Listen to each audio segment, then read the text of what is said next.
Salut tout le monde, c'est Skies, j'espère que vous allez bien. Aujourd'hui, vidéo un peu spéciale, souvent c'est des vidéos spéciales, je sais pas pourquoi je dis ça au début de toutes mes vidéos, ça ne sert strictement à rien. Plus sérieusement, j'avais envie de faire j'avais envie de faire des popscakes. C'était un petit défi qu'on s'était lancé entre potes à mon école et on s'était dit ouais vas-y je vais faire ça sur ma chaîne. Sauf que je n'ai pas les moules adaptés pour les popscakes, je sais plus parler. Et puisque les moules n'étaient pas adaptés aux popscakes, je me suis dit je vais faire un truc qui existe sans doute déjà, des palets au chocolat surprise en quelque sorte si on arrive à en faire. C'est des palets au chocolat simples dans un moule un peu de palais. Et je vais les garnir de trucs un peu marrants. Bon, ça va être souvent du sucré, hein, du salé ça va être très rare, ou ça va être des fruits secs. Donc voilà, moi je vous propose qu'on commence tout de suite. Donc comme vous pouvez voir, j'ai tout simplement les moules. Donc voilà, je ne sais pas quelle marque c'est tout simplement des moules pour les petits pavés. Ensuite, une cuillère en bois qu'on va utiliser pour touiller le chocolat qui se situera dans cette magnifique casserole. Donc c'est tout à fait normal que vous voyez pas ma tête, hein. Donc du chocolat, donc la marque en fait c'est juste parce qu'il y avait ça, hein, c'est tout, j'ai trouvé que ça. De la poudre d'amande, donc ça va être pour les trucs surprises. Donc il y aura de la poudre d'amande. S'il y en a qui aiment pas, c'est pas grave, hein, vous n'êtes pas obligé de faire des trucs surprises. Prenez d'autres choses, comme des copeaux arc-en-ciel comme j'ai dit. Et du miel, mais alors ça va être vraiment le truc surprise. Je sais pas du tout comment ça va se dérouler.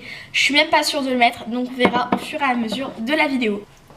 Donc là j'ai tout simplement préparé 8 bouts de chocolat, donc ils sont coupés en deux. Donc là je vais tous les mettre dedans. Si vous voyez qu'il en manque un, moi je vous dis n'hésitez pas à en mettre. Donc moi je vais en remettre deux. Et mes mains après elles sont pleines de chocolat après. C'est vraiment chiant. Donc voilà. Donc ensuite on va mettre sur la plaque, on va mettre, si vous avez les numéros comme ceci, mettez sur le 6. Alors oui on me voit, hein, je m'en fous totalement. Donc je vais mettre sur le 6 et je vais juste attendre que ça chauffe. Super gaffe parce que je vais vous dire un petit truc, il faut mettre une petite goutte d'eau si vous voulez que ça aille un petit peu mieux. Ah j'en ai limite mis trop, oh, j'en ai ras le cul. Bon vous essayez d'en enlever un petit peu mais essayez de mettre une petite goutte d'eau et ça ira un petit peu mieux. Je me rends compte que ça pue à fond le cramé, j'ai mis le truc trop fort, hein. Mettez-le pas à 6. Je sais pas, je vais mettre... Ah, ça pue vraiment le cramé, ça schlingue à fond. Je vais le mettre à 3. Allez hop, c'est fini, on revient après. On va essayer de rendre le chocolat un peu plus liquide. Donc déjà je l'ai un peu brisé. Et on va mettre quelques petites gouttes de lait pour faire un effet un peu plus liquide. Vous en faites pas, c'est comme si vous mettiez du chocolat dans le lait. J'ai mis, comme vous pouvez voir, le lait hors caméra. Donc non, ce n'est pas du vomi. Donc voilà, et on peut voir qu'il y a une texture beaucoup plus liquide. Donc on revient après quand ce sera tout fini.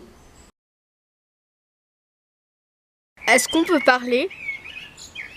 Oh putain. Le truc, on dirait de la diarrhée de chien. Ceci est une diarrhée de chien congelée. Place pour ce goûter, donc j'en prends avec de la poudre d'amande. Putain c'est grave bon. Ouais. Alors un petit truc à préciser. Quand j'ai mis le lait, ça s'est totalement raté. Tout qui s'est emmêlé, ça fait des pâtés. Ça fait un peu des fleurs de sable en fait. Donc c'est pas mal en fait.